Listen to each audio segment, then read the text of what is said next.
ada nggak kendala-kendala selama ini karena Imelda itu perempuan, kemudian lebih khusus lagi karena Imelda itu berhijab? Jadi waktu saya diwawancara tuh saya ingat salah satu tuh pertama waktu apply pekerjaan yang di tes wawancara ditanya, kamu pakai jilbab? Iya. Bilangnya jilbab ya. Iya. Di sini soalnya di Hijab, Amerika kita bilang hijab.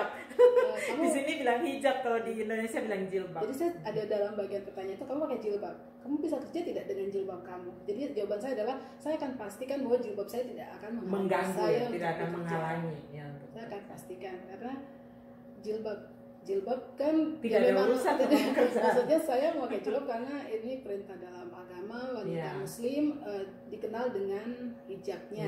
Jadi itu adalah perintah yang saya menjalankan. Iya, kok menjalankan imanmu ya, Dek.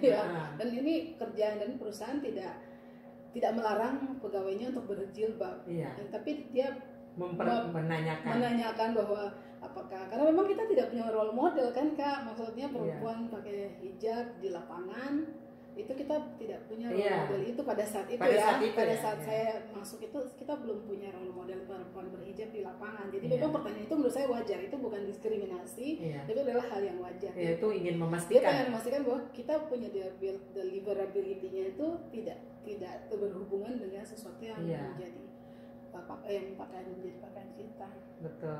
Dan saya pikir ternyata di dunia oil and gas, di perusahaan tempat Imelda bekerja, saya pikir bukan cuma Imelda kok perempuan berjilbab ya.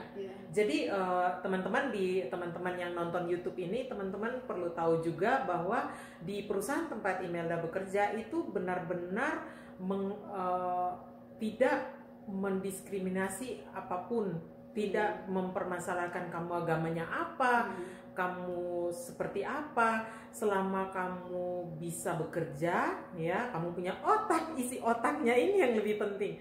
Kamu bisa bekerja di dalam tim, ya, dan kamu mengerti apa yang kamu kerjakan, artinya kamu sanggup, ya berarti kita punya dong ya knowledge-nya, itu bisa kerja. Ya, dan saya pikir yang pakai hijab kan bukan cuma Imelda. Ya, sekarang untuk batch selanjutnya tuh sudah semakin banyak ya. Iya, banyak ya.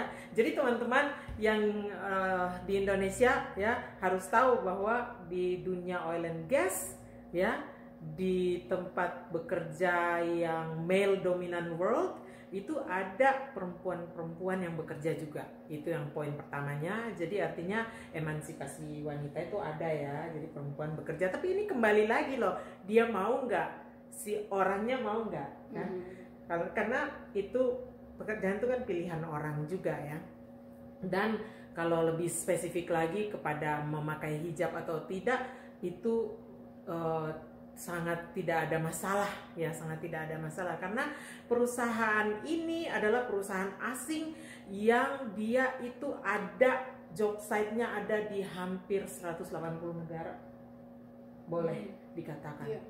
Jadi sangat-sangat menjunjung tinggi gender equality ya, gender equality untuk dan women empowerment itu sangat-sangat dijunjung tinggi. Dan pluralism. Pluralism itu artinya begini, kau mau agamanya apa, kau mau orang mana, kita tidak memusingkan itu selama kau bisa bekerja sama di dalam tim, selama kau punya knowledge-nya, kemampuan untuk bekerja, mendelivery pekerjaan, ayo. Kayak gitu. Nah, ngomong-ngomong, jadi itu kisahnya ya. Dan teman-teman, bagi teman-teman yang belum tahu kisahnya, saya bertemu dia saya bertemu Imelda waktu dia baru direkrut ya, dan baru masuk dalam program untuk mau menjadi teknisi lapangan yang kita bilang operator ya. Dan kita udah kalau dihitung-hitung dari tahun 2000 sekitar 2007 ya. Akhir. Dari 2007 akhir. Ketemu itu di Bontang. Jadi kita pertama ketemu di Bontang, Kalimantan. Anak Papua ketemu di Bontang. Iya. Bontang Kalimantan Timur ya. Kalimantan Timur. Iya, jadi kita ketemu di Bontang. Kakak sebagai si mas lead saya yang memastikan kompetensi saya. dia sebagai anak training, dia sebagai anak training yang mau menjadi operator untuk bekerja di dunia oil and gas. Saya waktu itu kebetulan jadi jongosnya bos-bos di Jakarta untuk pergi ngecek programnya mereka, cek apakah mereka belajar dengan baik, apakah mereka ada komplain keluhan ini dan itu. Mereka belajar dengan sangat baik dan mereka cerdas semua. Itu zaman itu 2007, kemudian kita sama-sama akhirnya email masuk kan. Kita sama-sama masuk ke saya tahun berapa ya? 2008. Saya juga masuk ke SET 2000 sekitar itu 2008. Kemudian kita sama-sama di job site Bintuni sampai saya berpindah ke kantor Jakarta. Terakhir ketemu Imelda 2016. Ya, terakhir ketemu Imelda 2016. Saya ingat sekali waktu ketemu Imelda di kantor perusahaan ini, ada punya kantor di Jakarta ya, kantor pusat yang di Indonesia.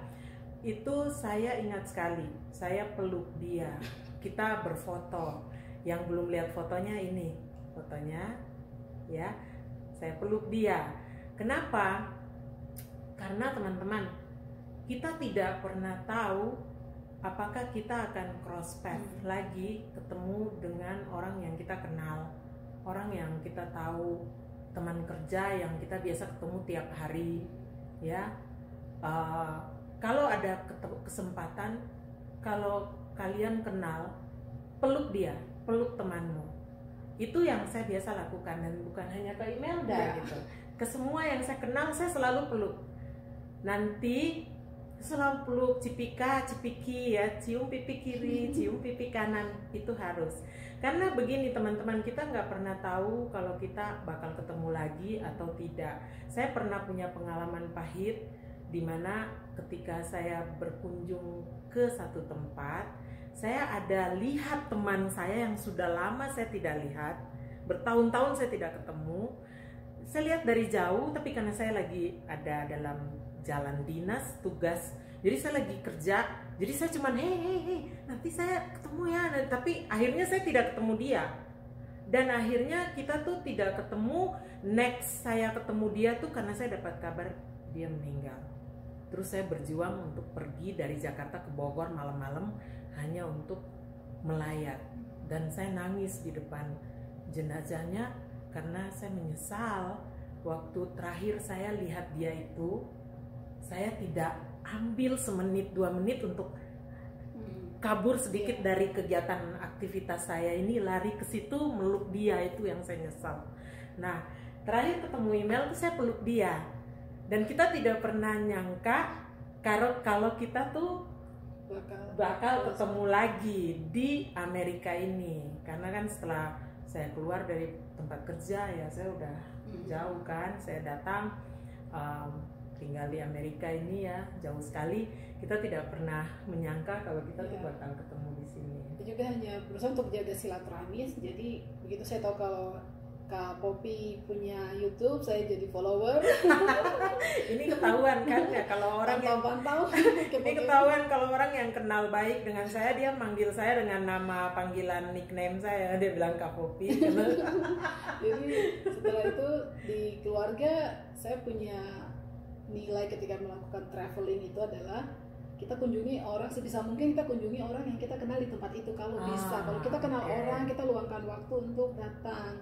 Tapi kan ini Amerika nih, culture-nya sudah beda nih. Jadi akhirnya saya minta izin semoga saya bisa diperkenankan. Dan alhamdulillah Kak Poppy dan suami berhati mau menerima saya datang. Jadi saya sempatkan untuk saya justru kami terima kasih. Houston ke terima kasih. Jadi teman-teman, saya tuh justru terima kasih sekali. Dia, si Imelda ini bilang mau menjaga silaturahmi. Saya benar, iya saya terima kasih sekali. Dia waktu hubungi saya bilang, Kak bisa nggak saya ke situ? Oh bisa banget, datang yuk. Karena dia juga bilang, Kak saya sudah di akhir penugasan, saya sudah mau kembali ke Indonesia. Nah makanya dia datang. Kita 1-2 hari ini Imelda ada di rumah ya, kami jalan-jalan lah dekat-dekat sini. Saya ini kan di Amerika ini tinggalnya di kampung. Jadi ya sudah, Imelda lihat kampung di Amerika tuh seperti apa. Dan teman-teman, saya karena ingin menyimpan kenangan ini, maka kami bikin video singkat ini. Mudah-mudahan video ini bisa memberi sedikit informasi dan menjadi inspirasi ya, karena terutama saya suka sekali karena Imelda ini figur yang bisa menginspirasi anak-anak muda, terutama yang perempuan, untuk bisa kok kerja di dunia oil and gas, bisa kok kuliah yang baik supaya bisa dapat pekerjaan yang lebih baik. Dan mudah-mudahan ini bisa jadi simpanan memori yang kalau orang nonton bisa bermanfaat ya, Imel. Ya, harapannya bisa bermanfaat untuk banyak orang. Jadi mau explore ke luar negeri pun kita bisa gitu, kita sanggup gitu, kita punya kemampuan, dan percaya saja gitu. Betul. Jadi ini contoh yang bagus ya dari seorang anak perempuan Papua yang bisa akhirnya kerja, kuliahnya di teknik kimia, kerjanya di perusahaan minyak, tidak menyangka bahwa dia mengeksplor sampai jauh ke luar negeri. Imelda jago sekali di Amerika ini, dia bisa bawa mobil sendiri ya. Pastinya banyak ya pengalaman di Amerika, tapi maksudnya ada nggak pengalaman yang berkesan banget di Amerika ini? Karena kan kita ini sebagai ekspatriat yang datang tinggal di negara orang, pastinya ada pengalaman-pengalaman culture shock yang kita alami ketika kita baru datang. Kira-kira ada yang bisa diceritakan, silakan. Jadi pengalaman yang agak bagaimana lah, jadi agak lumayan, menurut saya itu saya jadi terkesan sekali sama negara Amerika. Itu waktu mobil saya di towing dari parkiran. Dari parkiran. Ini teman-teman tahu nggak mobil di towing? Kita harus bilang dalam bahasa Indonesia. Jadi mobil, jadi teman-teman ini pengalamannya Imel yang dia mau ceritakan tuh mobil di towing.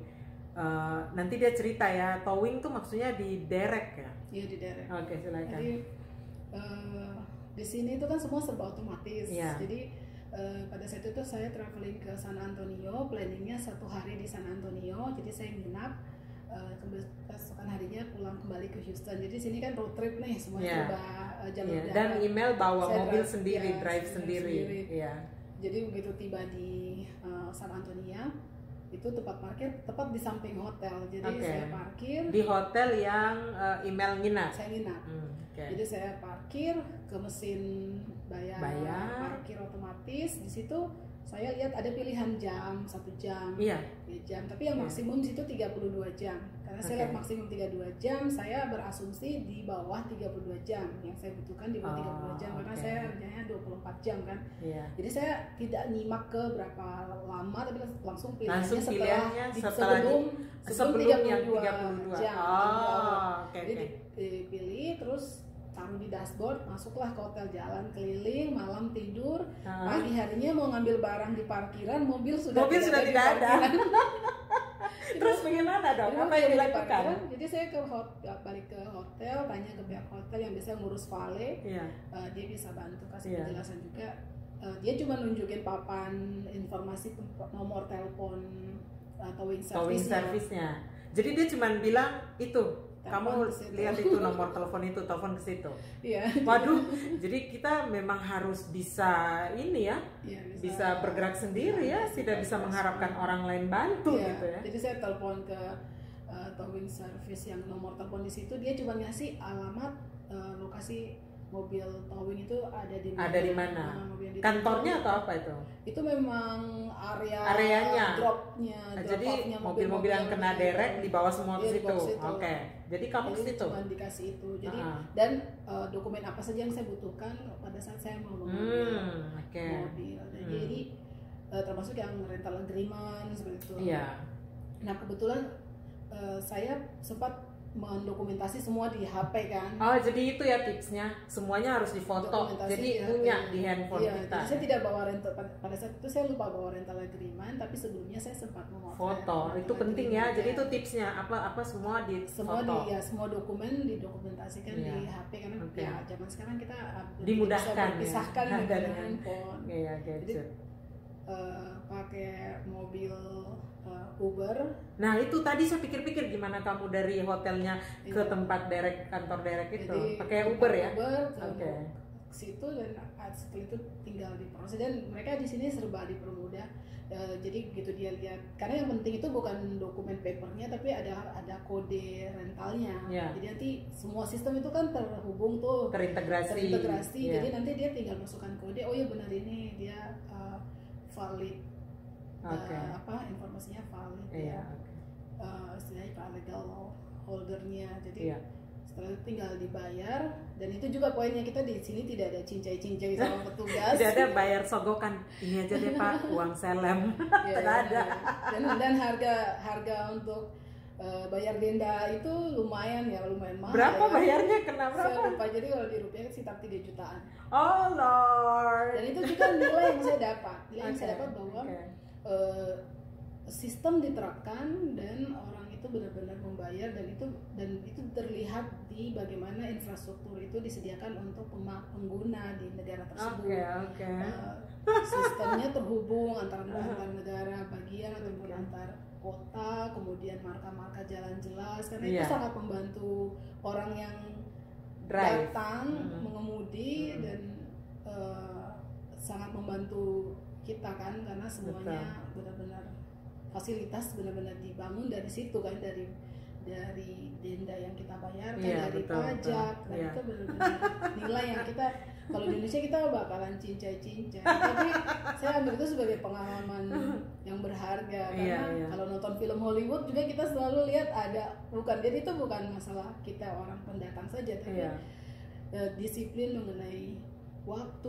Waktu batasnya kalau udah lewat ya udah di towing mobil. Jadi ternyata itu 12 jam dari 12. Jadi yang saya bayarkan adalah 12 jam. Betul. Jadi saya udah mulai register untuk parkir jam 3 sore, jam 3 pagi itu mobil sudah di towing karena 12 jam itu ya. Bahkan kalau kita parkir ban miring pun itu akan di towing. Akan di towing. Jadi parkir itu juga harus benar-benar ikutin tanda itu ya, markanya ya, sejajar itu.